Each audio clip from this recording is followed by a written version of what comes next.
कैसे हैं बच्चों? उम्मीद है सभी लोग अच्छे होंगे और हिंदी की जो श्रृंखला स्टार्ट हुई है इसका आप लोग आनंद भी ले रहे होंगे, समझ रहे होंगे और ये आपके लिए उपयोगी सिद्ध भी हो रहा होगा, ऐसी आशा करता हूँ मैं।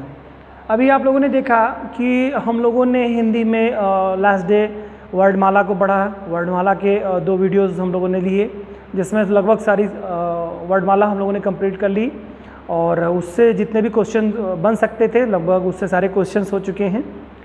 आगे के क्रम में भी हम लोग हिंदी को एक स्टेप बाय स्टेप देखते जाएंगे जो कि आपको मेंस के दृष्टिकोण से और प्री के दोनों के दृष्टिकोण से आपको बहुत ही उपयोगी सिद्ध होगा। ये आपको चाहे वो एक दिवसीय कोई परीक्षा हो या कोई आपको आयोग से रिलेटेड कोई एग्ज़ाम हो, यूपीएससी का कोई भी एग्ज़ाम हो या यूपीपीएससी का, public service commission, Uttar Pradesh public service commission के कोई एग्ज़ाम भी होते हैं या जिस भी स्टेट में आप देखेंगे जहाँ पर हिंदी की वरीयता दी जाती है उनके लिए आपको बहुत ही उपयोगी सिद्ध होगा ये सारे वीडियोज़ आपको। इस क्रम में हम लोग ध्यान ये भी रखेंगे कि जैसे पूरे टॉपिक्स पहले कंप्लीट हो जाएं देन इसके बाद में हम लोग ऑब्जेक्टिव क्वेश्चंस की श्रृंखला भी लेकर के आएंगे आप लोगों को और हो सकता है कि इसी क्रम में आगे बढ़ते रहें कि प्रश्नों की श्रृंखला भी स्टार्ट कर दें हम लोग और उसमें आपको ये जज करने का मौका मिलेगा कि आपको कितना कॉन्सेप्ट तैयार है। सारे इंपॉर्टेंट टॉपिक वाइज जो है आपको ऑब्जेक्टिव क्वेश्चंस भी पूछे जाएंगे।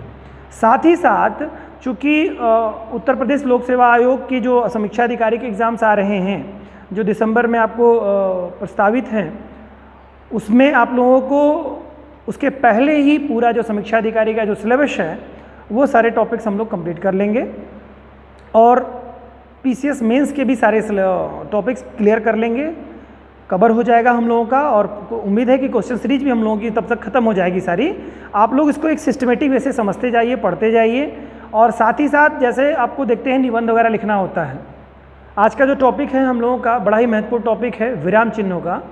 इसमें हम लोग देखेंगे कि जब हमें मेंस हम लिखते हैं तो उसमें एक निबंध का पेपर होता है। निबंध में जो निबंध लिखने की जो शैली होती है वो एक अपने आप में मायने रखती है। साथ ही साथ जब कोई लैंग्वेज आप लिखते हैं तो उसमें कहाँ पर किस चीज़ का प्रयोग करना है, यानी कि कहाँ पर आपको पैराग्राफ चेंज करना है, कहाँ पर आपको कामा लगाना है, कहाँ पर आपको पूर्ण विराम की ज़रूरत है, कहाँ पर आपको अल्प विराम की ज़रूरत है ना। इस तरह के जो तमाम सारे जो चिन्ह हैं इनका प्रयोग कहाँ करेंगे, ब्रैकेट का प्रयोग कहाँ पे करेंगे और डबल इन्वर्टेड कामा का प्रयोग कहाँ करेंगे। जैसे नरेशन आप लोगों ने पढ़ा होगा इंग्लिश में तो वहाँ पे देखा होगा वक्ता की कही बात को स्टेटमेंट कोड करके डबल इन्वर्टेड कामा में लिखते हैं। बहुत सारी चीज़ों पर आप लोगों ने देखा होगा कि कोई चीज़ एग्रीगेट करके लिखी जाती है। मान लो कोई क्वांटिटी लिखी हुई है, आपने किसी चीज़ की क्वांटिटी आप लिख लीजिए, जैसे कोई भी है, आपने सब्जियां खरीद के लेके आए हैं, आप घर के जो भी बेसिक चीज़ें यूज होती हैं उनके नाम लिखे हैं और कितनी क्वांटिटी में उसको लाना है तो आप लिखते हैं। तो उसकी क्वांटिटी के बाद में इतना केजी इसको लेना है तो केजी अगर लिखना है तो हर जगह केजी नहीं लिखते हैं, उसके नीचे आप कुछ ऐसे कामा लगाते डॉट लगा के चले जाते हैं, वो क्या होता है। इस तरह की तमाम सारी जगहों पर किन किन जगहों पर क्या होगा, कहाँ डॉट लगा देते हैं, ये आपको पता होना चाहिए। आप बहुत सारी चीज़ें जानते भी होंगे, यूज भी करते हैं, लेकिन ऑथेंटिक उस पर पकड़ आपकी नहीं है, एक्चुअल समझ नहीं है कि कहाँ पर क्या एग्जैक्टली क्या होना चाहिए। ये शायद कुछ बच्चे ऐसे होंगे जिनको ये असुविधा हो रही हो और ये आपको मालूम ही होना चाहिए और ये मालूम नहीं होगा तो आप फिर अब निबंध अच्छे से नहीं लिख पाएंगे, वो आपको डिमेरिट कर जाएगा। जहाँ पर आपको अल्प विराम लगाना है वहाँ आप पूर्ण विराम लगा देंगे, जहाँ पर आपको जिस मतलब जो है विराम चिन्ह का प्रयोग करना होगा उसका प्रयोग आप नहीं करेंगे तो इसमें भी आपको मेंस में जो है नंबर कम मिलेंगे। तो इस नाते इसको जानना बहुत ज़रूरी है। आइए आज हम लोग देखते हैं और इसके क्वेश्चंस भी पूछता है और इसके एग्जांपल्स भी आपको आज दिए जाएंगे और एग्जांपल भी आपको एग्ज़ाम में पूछता है कि ये कहाँ पर यूज होता है और इसकी क्या उपयोगिता है।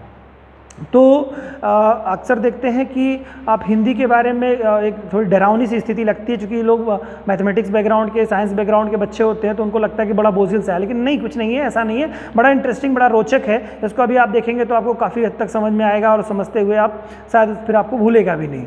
इसको आप लोग स्टार्ट करते हैं आज इसके बारे में कि विराम चिन्ह कितने प्रकार के हैं। तो आप देखते हैं कि इसके बारे में ऑथेंटिक माना जाता है। कामता गुरुजी ने जो है विराम चिन्हों को 20 प्रकार के बताए, 20 प्रकार के विराम चिन्हों के बारे में बताया गया है। उन 20 विराम चिन्हों में से कुछ एक तरह से कहिए कि अपडेट किए गए, कुछ और जोड़े गए हैं उसमें। तो कुल मिला के अभी भी 20 विराम चिन्हों का ही प्रयोग होता है हिंदी वर्णमाला में लिखने में, पूरे पैसेज को लिखने में, कोई स्टोरी लिखने में। कहानी लिखने में उसका प्रयोग किया जाता है। तो हम लोग आज जानेंगे कि विराम चिन्हों का प्रयोग कहाँ पर किया जाता है और किन जगहों पर विराम चिन्हों का हम लोग मेंस जब लिखेंगे तो कहाँ पर किन विराम चिन्हों का प्रयोग करेंगे, कहाँ पर छोटा कोष्ठक, कहाँ बड़ा कोष्ठक, कहाँ मझला कोष्ठक लगाएंगे, कहाँ पर किन किन विराम चिन्हों का मतलब प्रयोग करेंगे, वो सब देखें।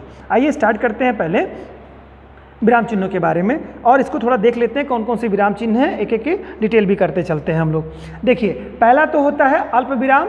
जैसे ही विराम चिन्ह कितने हैं 20, ये आपको मालूम होने चाहिए थोड़ा सा। और मालूम क्या मूल रूप से होने चाहिए, ये इनके जो प्रतीक चिन्ह हैं ये आपको अच्छी तरीके से समझ में आने चाहिए। ये प्रतीक चिन्ह है क्या, कोई पैसेज अगर आप पढ़ेंगे तो पैसेज जैसे कभी कभी क्या होता है कि आप एग्जाम्स देने जाते हैं तो उसमें हिंदी के पैसेज आपको मिल जाते हैं, ठीक है, या इंग्लिश के पैसेज। तो बहरहाल हम लोग हिंदी पढ़ रहे हैं तो हिंदी की बात करें तो हिंदी के पैसेज मिल जाते हैं। अब पैसेज हम पढ़ रहे होते हैं अपने फ्लो में तो हम वहाँ पे कामा लगा होता है, कहीं पे पूर्ण विराम होता है, कहीं पे कुछ होता है। तो जहाँ पूर्ण विराम होता है बेसिक चीज़ें तो हम तो समझ जाते हैं, लेकिन कहाँ पर अल्प विराम, कहाँ पर अर्ध विराम लगा है उसको हम अपने फ्लो में नहीं पढ़, मतलब उसको हम नहीं समझ पाते हैं, दूसरे फ्लो में पढ़ जाते हैं। तो आज हम लोग ये भी समझेंगे कि किसी पैसेज को कैसे पढ़ा जाता है। ये विराम चिन्ह आपको पढ़ने की शैली बताएंगे, एक तरह से कहिए लिखने की शैली भी आपको विकसित होगी और साथ साथ किसी पैसेज को किस रूप में पढ़ना चाहिए ये भी हमको समझ में आएगा आज, ठीक है। तो हम लोग शुरू करते हैं पहले विराम चिन्हों को और एक एक प्रतीक को देखते हुए। आज पहला हम लोगों का है अल्प विराम। अल्प विराम का मतलब क्या होता है, जैसे अल्प मतलब थोड़ा, विराम मतलब रुकना, यानी थोड़ा रुकना।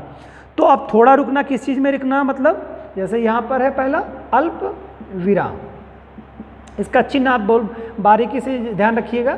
ये जिसे कामा के रूप में आप देखते हैं, जिसे कहते हैं कामा लगा हुआ है, कामा लगा दो। अक्सर बोलते हैं ना कि इसके नीचे यहाँ पे कामा लगा दो। जैसे क्या है, राम श्याम और घनश्याम जा रहे हैं या कुछ भी कर रहे हैं, तो मान लो लिखना है राम लिखना है, श्याम लिखना है, घनश्याम लिखना है, कुछ भी लिखना है आपको। तो ऐसे जब कोई शब्द आते हैं जिनका क्रम मतलब थोड़ा थोड़ा रुक करके उनको पढ़ना हो, जैसे हमको पढ़ना हो राम श्याम घनश्याम, मान लो अगर ये लिखा हुआ है ऐसे राम श्याम घनश्याम, ये लिखा हुआ है। अब हम इसको पढ़ेंगे कैसे, जैसे अगर इस फ्लो में अगर कोई पढ़ रहा है राम श्याम घनश्याम तो ये गलत फ्लो है उसका पढ़ने का। ये हमको ये जो आज विराम चिन्ह जो बता रहा है वो ये बता रहा है कि इसको ऐसे नहीं पढ़ना, हमको पढ़ना कैसे है, राम यानी कुछ सेकंड के लिए फिर हमको उसको वहाँ पे स्टॉप होना है, राम श्याम घनश्याम, ठीक है। इस फ्लो में हमको पढ़ना है, यानी कि थोड़ा सा हमको विराम देना है।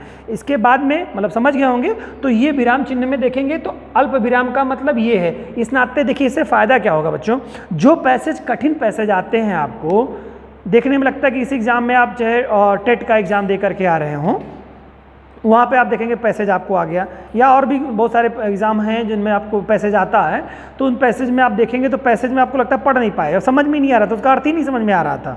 तो वो अर्थ थोड़ा समझने में, अगर आपको कहाँ किस फ्लो में पढ़ना है, कहाँ रुकना है, कहाँ आगे बढ़ना है, ये यदि आप अच्छी तरीके से समझ गए तो पैसेज थोड़ा आसान हो जाता है।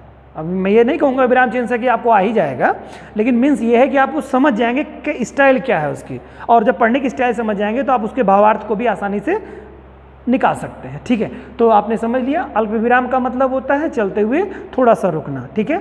इसके बाद में अर्ध विराम का क्या मतलब होता है, अर्ध विराम का ये मतलब होता है कि अपेक्षतया थोड़ा ज़्यादा रुकना। किससे, अल्प विराम से थोड़ा ज़्यादा और समय लेना।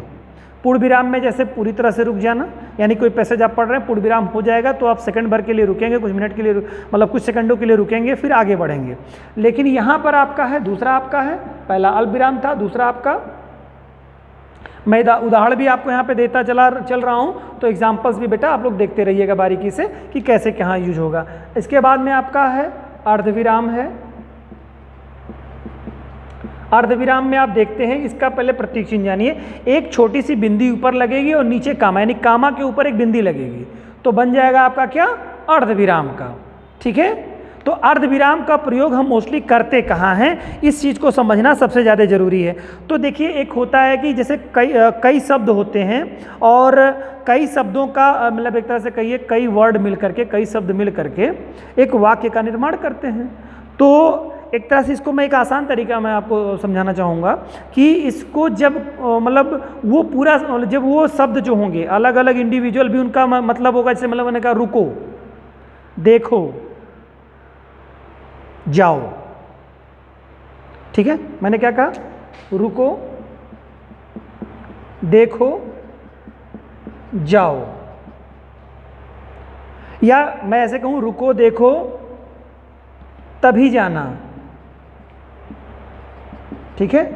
अब मैंने कहा रुको, अब आप कहेंगे यहां पे कामा लगा ले हम, देखो फिर कामा आप कहेंगे लगा लो, फिर कहेंगे आप तभी जाना। तो अगर देखो ये तीनों को अगर हम मिला लें, पूरे सेंटेंस को सब मिला लिए, हमने कहा रुको देखो तब जाओ या तब जाना, तो क्या हो गया, अब ये तब जाना शब्द क्या हो गया, इनको लेकर के तब कंप्लीट कर ले रहा है ना। वैसे रुको अपने आप में भी एक कंप्लीट वर्ड है, जैसे रुको मैंने कहा स्टॉप या रुक जाइए, रुकिए, रुको, ठीक है। तो यहां पर आपको देखने के लिए मोस्टली इस अर्धविराम चिन्ह का प्रयोग जो है आप कहां करेंगे, जैसे आपको समझने की बात, वरना आप तो कामा लगा के बैठ जाएंगे यहाँ पे, रुको देखो जाओ तभी जाना, तो यहाँ पे आप कामा लगा देंगे, लेकिन ये कामा वाले नहीं है, ये क्या अर्धविराम वाले शब्द हैं। यहाँ पर ये तीनों मतलब यानी कि जो भी वर्ड होंगे सब मिल करके लास्ट वाले सेंटेंस से मिल करके वो सेंटेंस कंप्लीट बनेगा। जैसे मैंने कहा ना रुको देखो, फिर उसके बाद मैंने कहा तभी जाना, तो तभी जाना भी अपने आप में कंप्लीट है, लेकिन अगर तीनों को मिला के पढ़ें, रुको देखो तभी जाना या रुको देखो तब जाओ, समझ में आ रही बात। तो ये यहाँ ऐसे जब सेंटेंस कहीं मिलकर के बनता है तो वहाँ पर आपको अल्प विराम न लगा करके अर्ध विराम लगाना होता है। इसके अलावा और भी उदाहरण देखेंगे, आओ बैठो खेलो पर बदमाशी मत करना, आओ बैठो खेलो पर बदमाशी मत करना, ठीक है। अब आप देख रहे हैं आओ, एक तरह से आप अब अगर ये नहीं पता है तो आप सीधे कामा लगाएंगे, बैठो खेलो पर बदमाशी मत करना, समझ रहे बात को। तो यहाँ बेटा देखिए ये बहुत ही गूढ़ चीज़ है, आपको यहाँ पर ये चिन्ह का प्रयोग नहीं होगा। ये एग्जाम्पल सब मैंने दिए, एग्जाम्पल एक था आपका और ये दूसरा एग्जाम्पल है, आओ बैठो खेलो और पर बदमाशी मत करना, ठीक है। यानी कि ये जो बदमाशी मत करना पर बदमाशी मत करना इन सारे वर्डों को लेके कंप्लीट कर दे रहा है ना। तो इस तरह से इसको थोड़ा आसान, इसका और भी तरीके हैं लेकिन मैं उसमें नहीं जाना चाहूँगा कि वो थोड़ा आपको और हो सकता है कठिन हो जाए, भ्रमित कर दें। इस नाते आप सीधे समझे कोई सेंटेंस लास्ट वाला स्टेटमेंट जो है वो आपको सेंटेंस कंप्लीट कर देगा वो। तो ऐसी जगहों पर आओ बैठो खेलो बदमाशी मत करना, ठीक है। तो ये सेंटेंस क्या हो रहा है, तो यहाँ पर आपको अर्धविराम का चिन्ह का प्रयोग करना पड़ेगा, ना कि आपको अल्प विराम का। क्लियर। तो इस तरह से आप इसका प्रयोग कर लेंगे। उम्मीद है आप लोग समझे होंगे इस बात को। इसके बारे में यही आपके लिए बहुत विशेष बात थी। और इसके अलावा जैसे कहते हैं ना कि इन सबको क्या उपवाक्य कह सकते हैं, उपवाक्य के रूप में अपने आप में कंप्लीट है। आओ ये अपने आप में उपवाक्य है, तो एक तरह से कहिए कई उपवाक्यों से मिल करके बने एक वाक्य को भी इस तरह से अर्धविराम में रखा जाता है, आप ये भी कह सकते हैं। लेकिन आप ऐसे समझिए कि कोई तीसरा जो लास्ट वाला वर्ड है वो सबको कंप्लीट कर ले रहा है अपने साथ लेकर के, तो वहाँ पर इस तरह की चीज़ें हो जाएंगी। तो आप उदाहरण के तौर पर क्या लिखेंगे, अल्प विराम में आपने ये बिल्कुल आसान था, लेकिन जब अर्धविराम आप बना रहे हैं, अपने नोट्स भी बनाते चले साथ साथ आप लोग, तो प्रयास क्या करिएगा, या इसको वीडियो देख करके पॉज करके बना लीजिएगा आप लोग उसके वीडियोज़ को, मतलब नोट्स बना लीजिएगा। अर्धविराम में आप कहाँ लिखेंगे, तो एग्जाम्पल के तौर पे आप लिख लीजिए इसको। इस तरह की जगहों पे आप कहाँ पे क्या यूज करेंगे, अर्धविराम का। और पूर्ण विराम तो आप जानते ही हैं। इसके बाद आपका क्या है, पूर्ण विराम आपका है। पूर्ण विराम क्या करता है, चीज़ों को कंप्लीटली रोक देता है, आपको पूरी तरह से आपको रोक देगा। तो आप इसमें देखिए, तब हम लोग देखते हैं पूर्ण विराम को।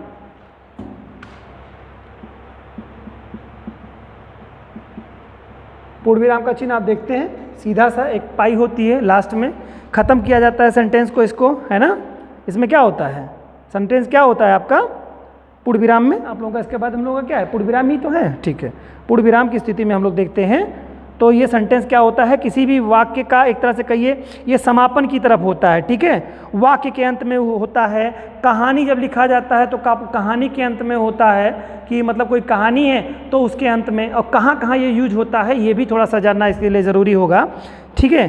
कहानी या उपन्यास लिखने में, जैसे मान लो कोई कहानी है या उपन्यास है, तो मैं बताऊंगा कि इसमें आप पहले देखिएगा कि कोई वाक्य के अंत में, कोई वाक्य है, इसको 3 भागों में बांटा गया है, वाक्य के अंत में। हालांकि ये बहुत ही कॉमन सी चीज़ है, ये सभी लोग जानते हैं, इसमें कोई बहुत ज़्यादा परेशानी की बात नहीं है। इसमें सब लोग देखें कोई वाक्य है तो वाक्य जैसे किसे वाक्य कहा जाता है, जैसे राम पुस्तक पढ़ता है, ठीक है, मैं कहूँ, या कहें शीला पुस्तक पढ़ती है, या कुछ भी कोई भी, ठीक है, राम जाता है, कुछ भी कह लीजिए आप, राम जाता है, तो कंप्लीट हो गया सेंटेंस, वाक्य का अंत हो गया, तो यहाँ पे क्या हो जाएगा, पूर्ण विराम का हो जाएगा, प्रयोग हो जाएगा। ठीक है, इसी के साथ साथ जैसे आप देख सकते हैं जो कहानी और उपन्यास लिख रहे हैं तो वहाँ पर कैसे प्रयोग होता है। जैसे मान लो कहानी है या उपन्यास है, ठीक है, कहानी उपन्यास के लिखने में, इसमें भी कॉमन सी बात है। इसमें जैसे आप लोग देखेंगे कि भाई पूर्ण विराम तो इतनी सरल सी चीज़ है कि कहीं कुछ नहीं मिलता तो हम ज़बरदस्ती ही पूर्ण विराम लगा लेते हैं, है ना, लगा लेते हैं ना। जैसे कहने का मतलब हम लोग लिखना है वह डाकू कितना भयानक था, तो मान लो लिखना है वहाँ पे, हम कोई नाटक लिख रहे हैं, उपन्यास है, वह डाकू, ठीक है, कितना भयानक था, ये लिखना है। तो आप देखिए यहाँ पर आपको समझना होगा, वह डाकू, तो आप कामा मत लगा दीजिएगा, अर्धविराम मत लगा दीजिएगा, ये अपने आप में कंप्लीट है, ये कहानी या उपन्यास के संदर्भ में, वह डाकू कंप्लीट सेंटेंस, ठीक है, ये सेंटेंस यहाँ कंप्लीट हो गया, वह डाकू, ये मैंने बताया ना आपको, ऐसे नोट्स बना लीजिएगा आप लोग इसको। कहा वाक्य के अंत में प्रयोग हो रहा है, कहानी या उपन्यास लिखने में कैसे प्रयोग करेंगे, कहानी या उपन्यास लिख रहे हैं आप तो वहाँ पर लिखेंगे क्या, वह डाकू, मतलब किसी के बारे में बात कर रहा है, यानी स्टोरी में आगे का पहले पार्ट होगा वह डाकू, वहाँ पे पूर्ण विराम होगा, कितना भयानक था, फिर पूर्ण विराम होगा। तो इस तरह का प्रयोग भी करेंगे आप, ठीक है, यहाँ पर कहानी या उपन्यासों को लिखने में इस तरह के सेंटेंसों का आप मतलब इस तरह के विराम चिन्हों का प्रयोग आप करेंगे। इसके अलावा जैसे छंद वगैरह हैं, छंद के चरणों की समाप्ति पर भी आप करेंगे, छंद के चरणों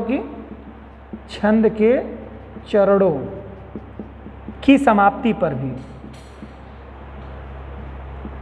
समाप्ति पर, ठीक है, कि जो छंद के चरण होते हैं ना, ठीक है, उन चरणों में की समाप्ति पर आप क्या करते हैं बच्चों, इस तरह की चीज़ों का प्रयोग करते हैं। ठीक है, अब आप देखेंगे कि तो आप लोग जानते ही होंगे छंद वगैरह क्या है, कैसे हैं, उनके बारे में हम लोग आगे पढ़ेंगे, तो उनके बारे में देखेंगे। जैसे अक्सर आप लोग देखते होंगे कि भक्ति में आप किताबें पढ़ते होंगे ना, जैसे सुबह में आप लोग प्रेयर करते होंगे भगवान जी को खुश करने के लिए कि जल्दी यूपीएससी की सीट मिल जाए, मज़ा करें हम लोग जा करके, है ना, आयोग में फिर अपने सपनों को जिए। तो उसके लिए आप लोग क्या करते होंगे, मोस्टली जैसे हनुमान चालीसा है वो पढ़ते ही होंगे, आप लोग डेफिनेटली पढ़ते होंगे, कुछ लोग तो पढ़ते ही होंगे। इसके अलावा कुछ और भी हैं, जैसे कुछ पूजा गणेश आरती है या इस तरह की जगहों पे, वहाँ पर आप देखते होंगे ना एक सेंटेंस जैसे आपने पढ़ा है ना, तो वो पढ़ने के बाद में क्या आप करते हैं, उसमें समाप्त वहाँ पे लगाते हैं ना पूर्ण विराम का चिन्ह, तो वहाँ पर भी यानी छंदों के प्रयोग में भी पूर्ण विराम का प्रयोग होता है। ठीक है, जैसे मान लो पढ़ना है श्री गुरु चरण सरोज रज निजमन मुकुर सुधार वर्ण हो रघुबर विमल जसु जो दायक फलचार बुद्धिहीन तन जान के शुम्रो पवन कुमार। तो इस तरह के जो सेंटेंस है कहीं कहीं पे आपको क्या लगना है, वो विराम चिन्हों का मतलब वहाँ पे पूर्ण विराम का प्रयोग करना है। ठीक है, तो यानी छंद में भी प्रयोग होता है, कहानी में उपन्यासों में प्रयोग होता है, और समान तरह से सेंटेंसों को लिखते हैं तो वहाँ भी प्रयोग होता है। क्लियर, चलिए आगे देखते हैं। आगे का हम लोगों का है प्रश्नवाचक चिन्ह। ये तो बड़ा मज़ेदार है भाई, कहीं पर भी हो प्रश्नवाचक, क्यों, क्या, कैसे, ठीक है, ऐसे शब्दों का प्रयोग आप देखते हैं ना, मोस्टली ये सब चीज़ें होती हैं, और इसमें सब बड़े तेज होते हैं, है ना, इसमें तो कोई पीछे नहीं रहता है। ठीक है, जैसे मान लो तुम कब आए, तुम क्यों आए, तुम क्यों गए, हैं, इस तरह के जो चिन्ह होते हैं ना, ये तो बिल्कुल आपको तो बिल्कुल सहज लग ही रहा होगा कि कहाँ प्रयोग होता है। तो जो भी किसी भी स्टेटमेंट से जहाँ पे प्रश्न पूछने का बोध होता हो वहाँ पर आप प्रश्नवाचक, लेकिन बहुत सारे वीर योद्धा ऐसे भी होते हैं जो कि प्रश्नवाचक जगहों पर भी पूर्ण विराम लगा करके चले आते हैं और अपने आप को विशेषज्ञता की श्रेणी में सबसे ऊपर रखना पसंद करते हैं। तो ये आप लोग गलती नहीं, जहाँ पर भी किसी भी सेंटेंस से अगर ये भाव उजागर हो रहा है कि यहाँ प्रश्न पूछने का भाव हो रहा है, तो वहाँ पर हमेशा क्वेश्चन मार्क का प्रयोग होता है। अक्सर हम लोग क्या करते हैं, एक छोटी सी बेसिक गलतियाँ भी कर जाते हैं। जब कोई हम स्टेटमेंट लिख रहे हैं, मान लो ट्रांसलेट करना हमको, तो हम लोग क्या कर लेते हैं कि कोई भी सेंटेंस राम जाता है, तो वहाँ पर भी क्या, वह क्यों आया, तो टीचर तो लगा के देते हैं, लेकिन बच्चे खुद लिख देते हैं तो पूर्ण विराम लगा देते हैं, वहाँ क्वेश्चन मार्क नहीं लगाते। बहुत सारे हम लोग भी बहुत सारी जगहों पे ऐसी गलतियाँ कर जाते हैं, क्यों, ऐसा क्या हो गया। ठीक है, तो हमें ये पूछना चाहिए क्यों, ऐसा कैसे हुआ। तो हम भी वहाँ पर इस सामान्य बोलचाल की भाषा में अगर कोई पत्र लेखन भी करते हैं तो वहाँ पर क्वेश्चन मार्क ना लगा करके सीधे पूर्ण विराम का रख देते हैं और समझ लेते हैं कि समझ जाएंगे, है ना, और समझ भी लेते हैं हम लोग। लेकिन वो समझना नहीं, आयोग को आपको जो प्रश्न आप पूछेंगे, मतलब आपका प्रश्नवाचक अगर सवाल है तो वहाँ पर आपको क्वेश्चन मार्क ये लगाना ही पड़ेगा। क्लियर, तो क्वेश्चन मार्क यानी विराम चिन्ह का प्रयोग करना पड़ेगा। ठीक है, ये आपका प्रश्न चिन्ह, सॉरी ये प्रश्न चिन्ह का प्रयोग करना पड़ेगा, ठीक है। अब प्रश्न वाले चिन्हों के बारे में मैंने आपको बताया ही है, अगर आप चाहें तो मैं कुछ एक आध शब्द बोल दूँ।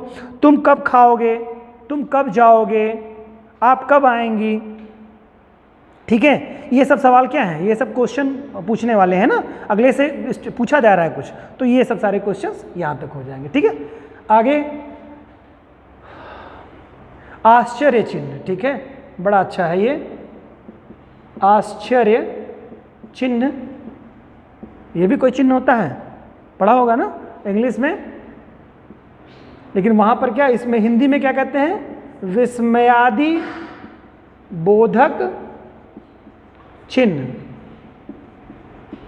हम लोगों ने पढ़ा होगा विस्मयादि बोधक अव्यय या शब्दों के बारे में पढ़ा होगा, ठीक है। तो इसमें क्या होता है, जब कोई मतलब बड़ी खुशी की बात हो या बड़ा बहुत दुख की बात हो, ठीक है, इस तरह के एक्सप्रेशन को व्यक्त करने के लिए, ठीक है, इस तरह के एक्सप्रेशन को व्यक्त करने के लिए आपको इस तरह का करना पड़ता है। खासतौर से क्या, हर्ष है, शोक है, प्रसन्नता है, हर्ष है,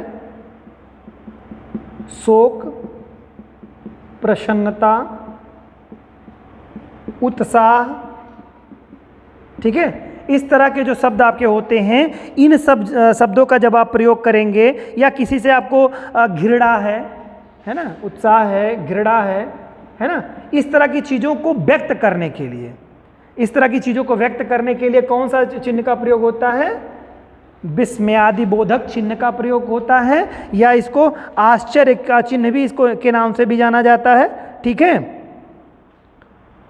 जैसे कहते हैं ना, मर गया, किसी को आप कहते हैं ना, कोई दुखद कोई घटना हो गया, अब आप कहते हैं कोई अगर हर्ष की बात, उत्साह की बात हो, तो आप उसमें भी क्या करते हैं, बड़ी खुशी के साथ में किसी चीज़ को रिप्रेजेंट करते हैं कि नहीं करते हैं भैया, या किसी चीज़ को करना है तो मतलब कोई चीज़ बड़ी घृणित है, तो आप क्या कहते हैं, छी छी। छोटे बच्चों को अक्सर तो आप लोगों ने सुना होगा, पेरेंट्स क्या बोलते हैं उनको, नहीं बच्चा बेटा छी छी, तो वहाँ पे बोलना नहीं, वो कौन सा चिन्ह लगाना है उसके बाद में, अगर लिखना है आपको तो वहाँ पर आपको छी छी शब्द का प्रयोग करेंगे ना, घृणित शब्द है ना, छी छी, अगर करेंगे तो वहाँ पे क्या, विस्मयादि बोधक, ओह हो, ऐसे आपको करना, ओह जैसे ओह ऐसा हो गया, अरे की स्थिति में, अरे ऐसा कैसे हो गया, तो वहाँ पर भी क्या हो जाएगा, अभी तो वो हमसे मिला था, जैसे कोई घटना है, कोई बात हो रही है, तो वहाँ पर क्या, अरे, तो ऐसी जगहों पर आप हमेशा कौन से चिन्ह का प्रयोग करेंगे, जहाँ पर इन शब्दों को याद रखिएगा, जहाँ पर कोई अति उत्साह की बात है, खुशी की बात है, शोक हो रही है, अत्यधिक प्रसन्नता की बात है, घृणा की बात है, ठीक है, उत्साह है आपका, या आश्चर्य है, कोई आश्चर्य वाली चीज़ है, जैसे मतलब आप, मैं बता रहा हूँ आपको, आश्चर्य, जैसे मान लो आप यूपीएससी निकाल लो, आपका प्री मीन्स इंटरव्यू क्वालिफाई हो जाए, तो आपको जानने वाले लोग उसमें क्या हो गया, आश्चर्यचकित हो जाएंगे, अरे उसका हो गया, अरे उसका हो गया, तो अरे जब वो करेंगे तो वहीं पे लग जाएगा ये चिन्ह, है ना। और ऐसी अपेक्षा आप लोग करिए कि ऐसे चिन्ह का प्रयोग अपने जानने वालों के मध्य में जरूर, अरे हो गया, ठीक है। तो ये आपको देखिए बच्चों, ये आपके लिए मेनली जो आपको काम में आ रहा है, ये आपको एग्जाम के पॉइंट ऑफ व्यू से बहुत ही ज़रूरी है। मीन्स जब लिखेंगे, कोई भी चीज़ जब लिखेंगे, हम लोग क्या करते हैं, जब चीज़ें लिखते हैं तो सीधे लिख देते हैं, वहाँ पे वो जो विराम चिन्ह है उसका एग्जैक्टली प्रयोग नहीं करते हैं। उम्मीद करता हूँ कि ऐसा ही मैक्सिमम लोग करते होंगे, ऐसा सभी करते हैं। जो लोग नहीं पढ़ते हैं वो सीरियसली करते हैं। जब मीन्स लिखने लगेंगे आप, तो आप धीरे धीरे अपने आप इसको करना पड़ेगा, अन्यथा आपको नंबर्स अच्छे नहीं मिलेंगे आपको, ठीक है। सारी चीज़ें अच्छी होने के बाद में भी, इसके बाद में बच्चों क्या है, इसके बाद अगला हम लोगों का है निदेशक चिन्ह, जिसे डैश या संयोजक चिन्ह या सामासिक चिन्ह कहते हैं। इसका क्या होता है मतलब, देखिए ये भी बड़ा अच्छा है। ये आपके काफ़ी महत्वपूर्ण चीज़ों में से एक आपका है। संयोजक चिन्ह के तौर पे आप इसको देखेंगे। संयोजक चिन्ह जो आपका लगता है, ये क्या करता है कि एक तो सबसे बड़ी दो सहचर जैसे समान रूप से हैं या विपरीतार्थी हों, दो समान सहचर हों, मतलब ये कहाँ प्रयोग होता है, जैसे ये डैश वाला लाइन जानते हो ना, डैश, ये डैश, इसी को ही कहते हैं क्या, निदेशक चिन्ह, या इसी को डैश कहते हैं, या संयोजक चिन्ह कहते हैं, या सामासिक चिन्ह। तो याद नाम रखिएगा, सामासिक चिन्ह भी इसे कहते हैं, संयोजक चिन्ह कहें या इन्हें निदेशक चिन्ह कहें। तो ये क्या होता है, एक अपने जैसे सहचर्यों के लिए भी यूज होता है, जैसे कह रहे हैं साथ साथ, माता पिता, भाई बहन, तो यहाँ पर क्या अपोजिट देखिए, दो चर, एक तो सहचर्य के लिए प्रयोग होता है, दूसरा विलोम के लिए, मतलब एक दूसरे का विलोम उल्टा हो, जैसे दिन का रात, तो क्या लिखते हैं आप, दिन डैश रात, क्या समझ में आया। फिर लिखते हैं माता और सहचर्य ही इनको कहिएगा, माता पिता अपोजिट नहीं है, ठीक है, माता पिता सहचर्य हैं, माता पिता, ठीक है, भाई बहन, ठीक, तो एक तरह से अपोजिट भी वहाँ पे देख सकेंगे, भाई बहन में लगेगा, लेकिन वैसे सहचर्य ही समझिए आप उसके लिए, ठीक है। तो दिन रात है कि एक दूसरे का एक तरह से सहचर्य है या कहीं अपोजिट है। ऐसी जगहों पर तो दो चीज़ें, एक तो जो समान हो, जैसे अक्सर मैंने कहा साथ साथ, तो ये क्या है, ये सहचर्य है, साथ साथ, ठीक, दिन दिन, रात रात, अभी अभी, तो इस तरह के शब्दों का जो प्रयोग करेंगे, ये बहुत सारे शब्द आपके ऐसे बनते जाएंगे, ठीक है। तो उम्मीद है ये सब समझ गए होंगे। संयोजक चिन्ह मतलब आपके लिए बिल्कुल हलवा चीज़ हो गई है ना, समझते भी रहे होंगे पहले से बहुत सारी चीज़ें। आगे देखते हैं, अगला जो हम लोगों का है, अगला है कोष्ठक। ये काफ़ी महत्वपूर्ण है, कोष्ठक का प्रयोग कहाँ करते हैं। कोष्ठक देखिए 3 तरह के होते हैं, ठीक है, कोष्ठक 3 तरह के होते हैं। पहला कोष्ठक हम लोगों का क्या होता है, छोटा कोष्ठक होता है, बड़ा कोष्ठक होता है और मझला कोष्ठक होता है, ठीक है, ये मझला वाला कोष्ठक होता है, ठीक है, ये मझले कोष्ठक। ये 3 तरह के कोष्ठक हमारे होते हैं। तो हम लोग एक एक को देखते हैं कि कौन सा कोष्ठक कैसा होता है। देखिए, किसी चीज़ को बताने के लिए, ठीक है, कोष्ठक क्या होता है, किसी चीज़ को एक्सप्लेन करने के लिए, उसके डिटेल बताने के लिए मोस्टली क्या मतलब छोटे उसका प्रयोग करते हैं, कोष्ठक का, छोटे कोष्ठक का प्रयोग करेंगे किसी डिटेल को बताने के लिए, ठीक है। किसी चीज़ की डिटेल को बताने के लिए, उसको समझाने के लिए हम लोग किस चीज़ का प्रयोग करते हैं, छोटे कोष्ठक का प्रयोग करते हैं। शब्द के अर्थ को स्पष्ट करने के लिए उसको घेर देते हैं, ठीक है, शब्द का अर्थ स्पष्ट करना हो तो इसका प्रयोग मोस्टली हम लोग यहीं पे करते हैं। और इसमें से इसके अलावा देखा जाए अगर तो इसके 2 मतलब ये तो मेन कोष्ठक में अगर बात करेंगे तो कोष्ठक जब तक कहता नहीं है मझला कोष्ठक या बड़ा कोष्ठक, तब तक कोष्ठक मतलब छोटा कोष्ठक होता है। ये हमेशा ध्यान रखिएगा कि उसको ब्रैकेट में लिखिए, कोष्ठक में लिखिए। तो कोष्ठक मतलब हमेशा कह देगा तो आप मझला आप बड़ा मत लगा दीजिएगा जब तक कि कहता नहीं। कोष्ठक मतलब सीधा छोटा कोष्ठक, कोष्ठक मतलब कोष्ठक, उसका मतलब यही होता है। अब इसमें 2 कैटेगरी बनाई गई है, एक बड़ा कोष्ठक और एक मझला कोष्ठक। अब बड़ा कोष्ठक का प्रयोग जो हम लोग करते हैं, उसका प्रयोग जो कहाँ पे करते हैं, तो वर्गाकार कोष्ठक का जो प्रयोग हमारा होता है भूल सुधारने के लिए, ठीक है, बड़े कोष्ठक का भूल सुधारने के लिए या किसी त्रुटि को सही दिखाने के लिए, ठीक है, किसी त्रुटि को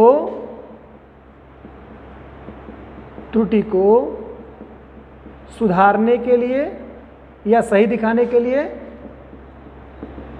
सुधारने के लिए या सही दिखाने, किसी त्रुटि को सही दिखाने के लिए, सुधारने के लिए मूल रूप से क्या होता है, बड़े कोष्ठक का प्रयोग होता है। ये मैं हिंदी की बात कर रहा हूँ, वैसे अगर मैथमेटिक्स आपने पढ़ा होगा तो उसमें आपने देखा होगा तीनों कोष्ठक का प्रयोग होता है, ठीक है। बॉडमास का सूत्र आप जानते होंगे कि पहले कौन सा सूत्र तोड़ना है, ठीक है, फिर उसके बाद में आप एक क्रम आपको पता ही होगा, ठीक है। तो वहाँ पर एक अलग चीज़ है, यहाँ हिंदी में बात हो रही है। यहाँ पर आप कहिए कि सर वहाँ पे तो मैथमेटिक्स में तो ऐसा तो नहीं होता सर, तो वहाँ पे मैथमेटिक्स है ना, वहाँ पर एक प्रयोग का उसकी जो उपयोगिता है वो दूसरे सेंस में होती है। यहाँ पर अगर हिंदी लैंग्वेज में अगर आपका ये ब्रैकेट्स होंगे, कोष्ठक होंगे, तो कोष्ठक 3 तरह के, कहाँ पे कौन से कोष्ठक का प्रयोग किया जाएगा। तो आपको मैंने बताया भी आपको कि भूल सुधारने के लिए, ठीक है, भूल सुधारेंगे आप तो उसके लिए आपको करना पड़ेगा किसी त्रुटि को सही दिखाने के लिए, ठीक है, किसी त्रुटि को सही दिखाने के लिए या भूल सुधारने के लिए, ठीक है, भूल सुधारने के लिए या किसी त्रुटि को यहाँ पे सही कर लीजिए, त्रुटि को सही दिखाने के लिए, सही दिखाने के लिए, ठीक है। यहाँ पर क्या, किसी भूल को सुधारने के लिए, तो लिख लीजिएगा आप लोग, ये बड़े कोष्ठक के लिए मोस्टली प्रयोग में लाया जाता है। इसी के साथ साथ बच्चों जो मझला कोष्ठक आपका है, मझले कोष्ठक का जो प्रयोग यानी सर्पाकार कोष्ठक का जो प्रयोग किया जाता है, इसका वाक्य ऐसे संबंधों को मिलाने के लिए होता है जो अलग पंक्ति में लिख दिए गए हैं, ठीक है। अलग पंक्ति में जैसे कभी कभी होता है ना, मैंने अभी कहा कि कोई दोहा लिखा हुआ, मान लो 3 लाइनें कोई लिखी हुई है स्टेटमेंट में, ठीक है। अब 2 लाइनें 3 लाइनें लिखी, अब इन तीनों लाइनों के बारे में बताना है तो आपको क्या करेंगे, यहाँ तक ऐसे मझले कोष्ठक में इसको इंडिकेट कर देंगे, ठीक है। इसका मूल रूप से प्रयोग क्या होता है, किसी को मतलब 2-3 लाइनों का जो पैसेज है, 4 लाइनों का जो पैसेज है, उसको इंडिकेट करने के लिए इसका प्रयोग किया जाता है मझले कोष्ठक का, ठीक है। और गलती सुधारने या भूल सुधारने के लिए जो प्रयोग किया जाता है, किसी त्रुटि को सही दिखाने का जो प्रयास किया जाता है, बड़े कोष्ठक में प्रयोग किया जाता है। ठीक है, तो ये तो आपके कोष्ठक के संदर्भ में आपका हो गया होगा। ठीक है, तो आगे का जो हम लोग, ठीक है, तो आगे हम लोग देखते हैं इसमें अगला हम लोगों का जो है अवतरण चिन्ह या उद्धरण चिन्ह जिसको कहते हैं, ये आपने देखा होगा अक्सर, इस चीज़ को, इस चिन्ह को देखा होगा अक्सर किताबों में लगा हुआ। जैसे आप लोगों ने कभी सुना है, नरेशन पढ़ा है, डिफरेंटली पढ़ा होगा आप सभी लोगों ने। मेरी बातों को ऐसा फील मत करिए कि आपने पढ़ा नहीं है, डेफिनेटली पढ़े हैं, तभी आप यहाँ बैठे हैं और तभी वीडियो आप देख रहे हैं। तो नरेशन आपने पढ़ा है, तो उसमें क्या होता है कि वक्ता की जो कही गई बात होती है वो क्या डबल इन्वर्टेड कामा में होती है ना। तो यहाँ पर वही चीज़ें हैं कि जब कोई कोटेशन, ठीक है, कोई कोटेशन है, किसी की कही गई परिभाषा है या कोई कहा गया कोई स्टेटमेंट है, ठीक है, या किसी किताब का एक तरह से कहिए, मान लो हमें कोई उदाहरण के तौर पे देना है और हमें कोई किसी किताब का कोटेशन उठा करके यहाँ डालना है, किसी मैटर में हमको बताना है, तो हम उस पूरे उस कोटेशन को उठाएंगे या उसके उतने पैसेज को उठाएंगे और उसको सिंगल इन्वर्टेड कामा में या डबल इन्वर्टेड कामा के मध्य में रख देंगे। यही जो होता है, यही जो अवतरण चिन्ह या उद्धरण चिन्ह कहलाता है। समझ गए होंगे बात को। किसी के स्टेटमेंट को जो डबल इन्वर्टेड कामा के मध्य में रखा जाता है, यहाँ पर आप सिंगल इन्वर्टेड कामा का भी प्रयोग करेंगे। ठीक है, तो सिंगल इन्वर्टेड कामा का प्रयोग करते हुए किसी की कही गई बात को आप रख सकते हैं। तो ये कहीं कहीं आपको सिंगल दिखाई देगा और कहीं कहीं आपको डबल। वैसे यहाँ पर आपको ये डबल ही है। ठीक है, स्टेटमेंट में आपने हमेशा सुन रखा होगा, नरेशन जब पढ़ा होगा तो वक्ता की कही गई बात को, यानी कि जो कहने वाला है, जो स्टेटमेंट करता है, उसकी कही हुई बात को डबल इन्वर्टेड कामा के मध्य में रखा जाता है बच्चों। ठीक है, तो यहाँ पर मोस्टली किसी भी किताब से कोटेशन उठा करके आपने रख लिया है, किसी किताब का कोई सार है, आप किसी को बताना चाहते हैं, या कभी आप जब सरकारी सेवा में जाएंगे और आपके जब कोई अनुशासनात्मक कार्रवाई हो जाएगी तो उसमें लिखा रहेगा आपको कि इस मतलब सर्विस बुक के इस एक्ट के तहत उसको और इसके तहत आपको दंडित किया जाता है, तो वो पूरा वही पैसेज उठा करके रख देंगे और उसको डबल इन्वर्टेड कामा में उसको कोट कर देंगे आपको। ठीक है, तो आपको वो मानना, मतलब वो आपके खिलाफ इस तरह से मतलब यूज किया जाता है। तो यानी कि किसी भी किताब की कोई चीज़ अगर आपको सीधे अपने मेन साहब जब लिखेंगे, अगर कोई बात बताना चाहते हैं, ठीक है, किसी के स्टेटमेंट को बताना चाहते हैं या किसी किताब की कोई पूरी बात ही आप वहाँ पे लिखना चाहते हैं, 4-6 लाइनों की बात है, तो वो आप उसको वहाँ पर कोटेशन में उसको कोट करते हुए लिख देंगे और वहाँ पर जो प्रयोग करेंगे वो अवतरण चिन्ह या उद्धरण चिन्ह का प्रयोग कहलाएगा वो। क्लियर? चलिए आगे देखते हैं बच्चों। उसके बाद क्या कह रहा है कि उपविराम या अपूर्ण विराम। ठीक है, ये इसका क्या मतलब होता है? ये इसका मतलब होता है उपविराम। तो यहाँ पर देखो विराम इसको होना चाहिए था हम लोगों को विराम चिन्हों के साथ में ही। तो जैसे अल्प विराम होता है, अर्ध विराम होता है, उससे बड़ा और पूर्ण विराम से छोटा। ठीक है, किससे? अल्प विराम से, ध्यान समझिएगा, अल्प विराम से, ठीक, और इसके बाद अर्ध विराम से, अर्ध विराम से और पूर्ण विराम से। यानी इससे क्या होता है, इससे कामा से यानी कि अल्प विराम से और अर्ध विराम से क्या होता है, ज़्यादा विराम लगे लेकिन पूर्ण विराम से कम विराम लगे तो कौन कहलाएगा? उपविराम। उपविराम। ठीक है, इतना तो समझ में आ गई बात ना। अब कहाँ यूज होता है वो भी समझ लेते हैं। इसमें समय ज़्यादा लग जाएगा। क्या समय ज़्यादा लग जाएगा? किसके लिए? ठहराव के लिए, रुकने के लिए।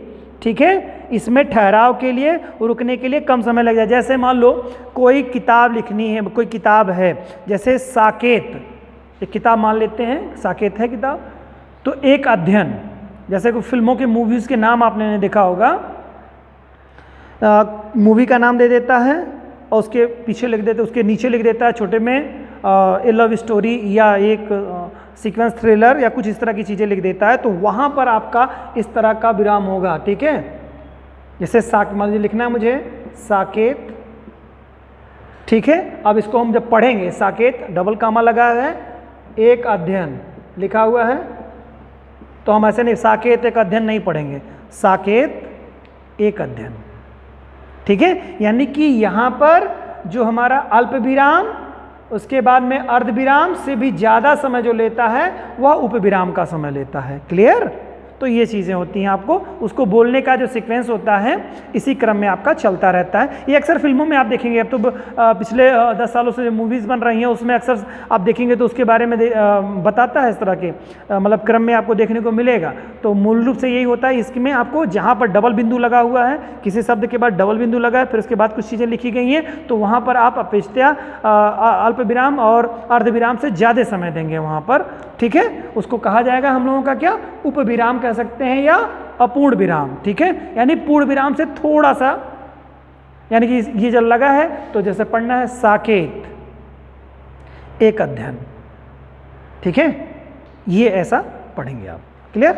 इसके बाद का आपका क्या है, विवरण चिन्ह, ठीक है। विवरण चिन्ह, अब विवरण चिन्ह में क्या होता है, बहुत अच्छी चीज़ है। जैसे अक्सर आप लोग लिखते होंगे ना, तो कभी कभी आप जब नोट्स बनाते हैं बच्चों, तो उसमें क्या कर देते हैं आप लोग, ये स्टाइल का प्रयोग कर लेते हैं, इस स्टाइल के साथ एरो भी बना देते हैं, कुछ और चीज़ें प्रयोग कर लेते हैं। तो बस उतना ही समझना है। तो इसको करना क्या है कि जैसे किसी चीज़ के बारे में लिखना है हमको, मान लो जैसे लिखते हैं, जैसे लिखते हैं ना, जैसे अब किसी का एग्जाम्पल देना होता है मोस्टली कि जैसे, और मान लो शहरों के नाम लिखना है तो हमें लिखेंगे जैसे। तो जैसे के बाद जब शहरों के नाम लिखेंगे तो इलाहाबाद, कानपुर, नागपुर, जो भी शहर सिटीज़ हैं हमारे, उनके नाम लिखेंगे, कंट्रीज़ के नाम लिखेंगे। फॉर एग्जांपल, यानी जैसे, जैसे के बाद मोस्टली ऐसे शब्दों का प्रयोग, मोस्टली क्या मतलब ऐसे शब्दों का प्रयोग, मतलब ऐसे चिन्ह का प्रयोग किया जाता है। क्लियर, आपको समझ में आ गई होगी बात मेरे ख्याल से, ठीक है। यानी कि किसी स्थान या वस्तु या व्यक्ति के वर्णन में, ठीक है, किसी स्थान, वस्तु या व्यक्ति के वर्णन में, किसी वस्तु, स्थान या व्यक्ति का विवरण देना, बताना कुछ उसके बारे में, ठीक है। तो आप लोग क्या करेंगे, इन चीज़ों का प्रयोग, मतलब इस तरह के चिन्ह का प्रयोग करेंगे। तो जैसे एग्जाम्पल है ना, किसी वस्तु के बारे में बताना है आपको, तो जैसे इन चीज़ों के बारे में, जैसे ये वस्तुएं, ठीक है, जैसे मतलब ये कामा, इस तरह से मूल रूप से आप समझेंगे कि जहाँ पर एग्जाम्पल के तौर पे आपको उदाहरण के तौर पे कुछ देना होगा, तो वहाँ पर ये चीज़ें आप इस कामा का प्रयोग करेंगे। तो ये 10 चिन्ह हो गए हैं। वीडियो काफ़ी बड़ा हो जाएगा, इस नाते हम लोग इसी पे रुकते हैं। बाकी अगली वीडियो में हम लोग बाकी शेष देखेंगे। उम्मीद है ये आप चीज़ों, ये सीरीज़ आपको समझ में आ रही होगी, बेहतर लग रहा होगा, ठीक है। इसको खूब सीरियसली आप देखिए, ये आपके मेंस के लिए बहुत ही उपयोगी होगा और आपकी हिंदी पे एक अच्छी लेखनी विकसित करने में बहुत सहयोग करेगा आपको। धन्यवाद।